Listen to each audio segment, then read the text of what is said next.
Sejak tahun 1998, itu adalah apa yang kita ceramahkan, kita ucapkan, kita ungkapkan, kita laungkan bahawa sekiranya kita berkuasa, prinsip pertama kita adalah merubah reformasi. Kerana itu kita letakkan Azalina itu, kita namakan sebagai Reformasi Institute, kan, Institutional Reform.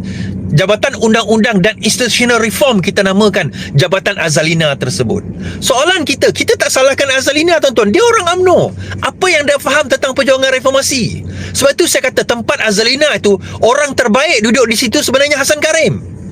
Hasan Karim, dia seorang peguam, dia tahu undang-undang, dia seorang sosialis, dia seorang pejuang lama di dalam reformasi, dia faham prinsip reformasi. Tapi kita letak orang UMNO kat situ. Saya tak salahkan Azalina. Saya bukan kata Azalina tak buat kerja. Dia buat kerja setakat business as usual. Business as usual sebagai seorang UMNO, seorang ahli UMNO, sebagai seorang pejuang UMNO. Dia tidak melihat dari kacamata seorang reformis. Tapi tak apalah, dah letak dia kat situ, tak apa. So, apakah perubahan institut yang kita dah lakukan selama ini? Saya tanya tuan-tuan, kita dah hapuskan belum akta hasutan? Kita tak hapuskan. Kita dah hapuskan belum akta SOSMA? Kita tak hapuskan.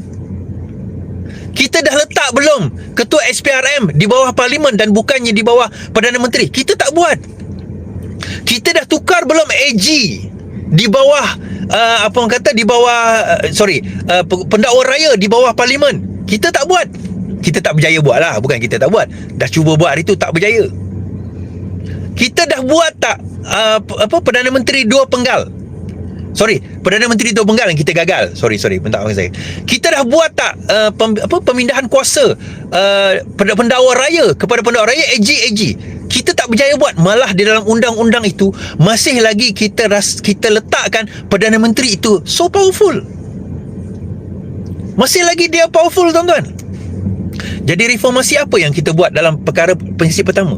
Prinsip pertama ni pun sepanjang 4 tahun tak ada apa yang kita ubah sebenarnya. Tuan-tuan, bagi tahu saya, apa satu perkara yang kita ubah secara dasar prinsip reformasi kita?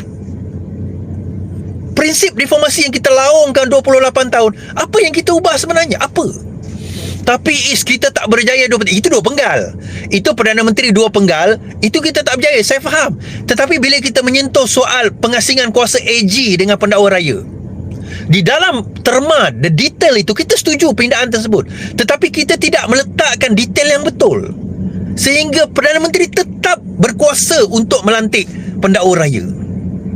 Kita bercerita tentang pendanaan politik.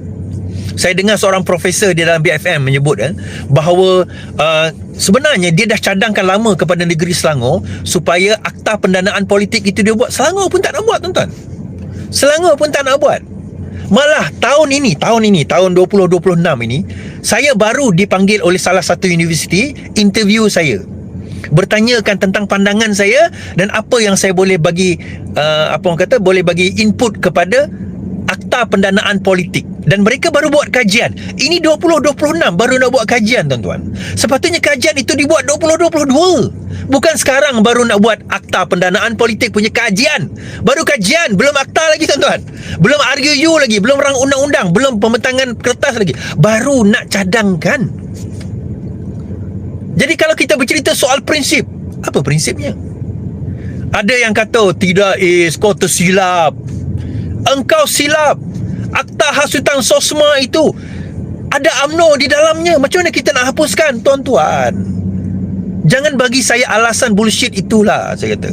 Itu alasan paling bullshit. Tuan-tuan tahu tak, 2018, Manifesto Pakatan Harapan 2018, Manifesto Pakatan Harapan 2022, SOSMA, akta hasutan, itu antara perkara yang ke depan yang untuk kita nak hapuskan. Kenapa kita nak kena sibuk-sibuk nak pasal akta hasutan ni semua? Prinsip. Saya tanya tadi soalan, siapa yang duduk di atas kapal? Siapa sekarang ini duduk di atas rumah api? Kami tetap berada di atas rumah api, tuan-tuan. Yang kata tak nak ubah itu, kamu berada di atas kapal. Tetapi yang kamu kata berubah itu kami tak pernah berubah. Kami tidak pernah berubah. Kami di atas rumah api itu. Kami sentiasa adhere true to the principle yang kita perjuangkan selama ini, yang kita percaya untuk diperjuangkan. Kita ni politik. Kenapa kita nak buat semua ni? Kalau kita kata ini politik dan boleh berubah, jadi apa beza kita dengan hoi-hoi-ahoi? Apa bezanya kita dengan UMNO? Apa bezanya kita dengan PAS? Apa bezanya kita dengan Bersatu? Apa bezanya kita dengan GPS? Apa bezanya kita dengan JRS? Jadi ada perbezaan ke parti politik sekarang ini? PKR ni apa bezanya? Ini soalan yang Presiden Datuk Seri Anwar Ibrahim kena jawab. PKR parti yang memimpin kerajaan sekarang didakwa terlalu perlahan atau kadang-kadang dilihat undur setapak dua ke belakang dalam agenda reformasi sama ada di bidang pentadbiran kerajaan atau di ruang demokrasi dan hak asasi. Ahli Parlimen Pasir Gudang Hassan Abdul Karim berkata, beliau sedar anggota PKR seramai lebih 1 juta orang sekarang dalam keadaan lemah semangat dan sedih. Kita baru sahaja kalah dalam pilihan raya negeri, PRN, Sabah. PKR menang 1 kerusi sahaja. Pada masa yang sama, kita lihat PKR sekarang tidak padu dan mantap seperti sebelum ini. Pemimpin-pemimpin parti terutama ahli-ahli parlimen dari kalangan PKR sendiri, termasuk saya sendiri, sering secara lantang dan terbuka mengkritik Perdana Menteri. Menteri-menteri dan kerajaan madani pimpinan Presiden PKR Datuk Seri Anwar Ibrahim sendiri. Banyak disebut bahawa PKR yang memimpin kerajaan sekarang terlalu perlahan atau kadang-kadang dilihat undur setapak dua ke belakang dalam agenda reformasi sama ada di bidang pentadbiran kerajaan atau di ruang demokrasi dan hak asasi. Katanya, menurut Hassan, kadang-kadang teguran dan kritik itu kelihatan tidak adil kerana tidak mengimbangi dengan beberapa kemajuan dan pencapaian kerajaan selama 3 tahun ini dalam mengurus negara termasuklah dalam soal ekonomi dan kebajikan rakyat jelata. Di aras peribadi, walau apapun yang saya telah suarakan agak keras terhadap kerajaan, terutamanya dalam soal perjanjian timbal balik perdagangan antara Malaysia dengan Amerika Syarikat. Dan saya tetap dengan pendirian saya itu. Tetapi saya amat menghormati sikap pemimpin kerajaan dan pemimpin PKR khususnya Perdana Menteri dan juga Presiden Parti yang menghormati dan memberi ruang kebebasan untuk kami ahli Parlimen PKR bersuara bebas di dalam dan di luar Parlimen.